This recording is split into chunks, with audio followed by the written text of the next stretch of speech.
بسم اللہ الرحمن الرحیم صلی اللہ علیہ حبیبہ محمد و آلہ و صحبہ وسلم۔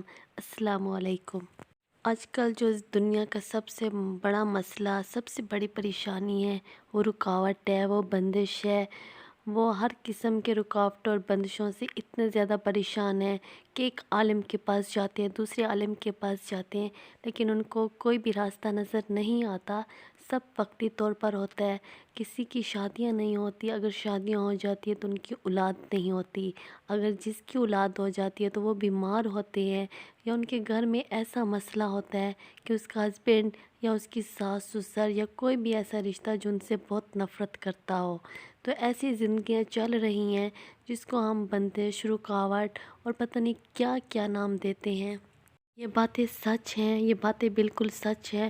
ہم ہر بات کو، ہر رکاوٹ، ہر بندش کو ہم جادو کا نام نہیں دے سکتے، کیونکہ بعض اوقات ہمارے خود ایسے معاملات ہوتے ہیں جو ہماری زندگی میں خود بندش اور خود رکاوٹ بن جاتے ہیں، جس کو ہم رجت کہتے ہیں۔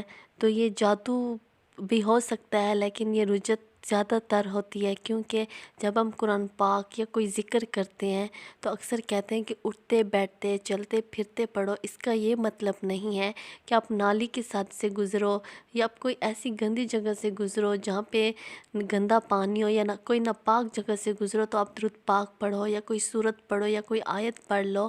تو اس وجہ سے ہمارے معاملات میں رجت آ جاتی ہے، ہمارا سارا معاملہ ٹھیک ہونے کی بجائے سب الٹا ہو جاتا ہے، کیونکہ ایسی جگہیں ہوتی ہیں جہاں جو ناپاک ہوتی ہیں، جو گندی ہوتی ہیں، اور وہاں پر اللہ کی دوسری مخلوق بیٹھی ہوتی ہے، تو وہ سارا معاملہ یہیں پہ خراب ہو جاتا ہے۔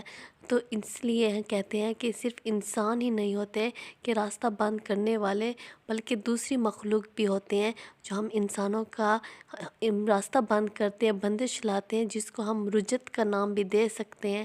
تو اس وجہ سے صرف جادو نہیں ہوتے کہ ہمارے لیے بندشیں بنائیں، بلکہ رجت بھی ہوتی ہے جو ہمارے اپنے ہی کاموں کی وجہ سے ہوتی ہے۔ ضروری پڑھائی بھی ہو سکتی ہے کہ ہم غلط جگہ ادھر ادھر نالیوں کے ساتھ یا گلی پر چلتے پھرتے ہم ذکر کریں، یا پھر یہ بھی ہو سکتا ہے کہ شام کے بعد یا واش روم جا کے نہانا عورتوں کے لیے، خاص طور پر عورتوں کے لیے یہ مسائل بہت زیادہ آتے ہیں، اپنا سر ننگا رکھنا۔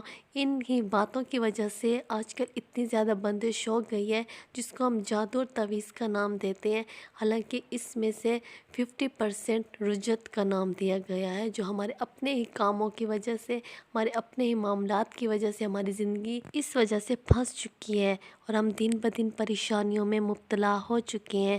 ہم جانتے بھی نہیں ہیں، ہمیں نہ اس چیز کی خبر بھی نہیں ہے کہ ہم کیا کر چکے ہیں، اور ہم رجت کے معاملوں میں پڑ چکے ہیں۔ اور اس کے لیے سب سے خوبصورت عمل جو ہے وہ درود پاک ہے، درود ابراہیمی ہے۔ آپ ایک جگہ سکون سے بیٹھ کر درود ابراہیمی کی تلاوت کریں، بڑی محبت سے اس کا ذکر کریں، اور پورا فوکس درود ابراہیمی پہ رکھیں۔ درود ابراہیمی سے سب معاملے آسان ہو جاتے ہیں، سب بندشیں کھل جاتی ہیں، سب رکاوٹیں ختم ہو جاتی ہیں، اور جتنی بھی رجت ہوتی ہے وہ سب ختم ہو جاتی ہے۔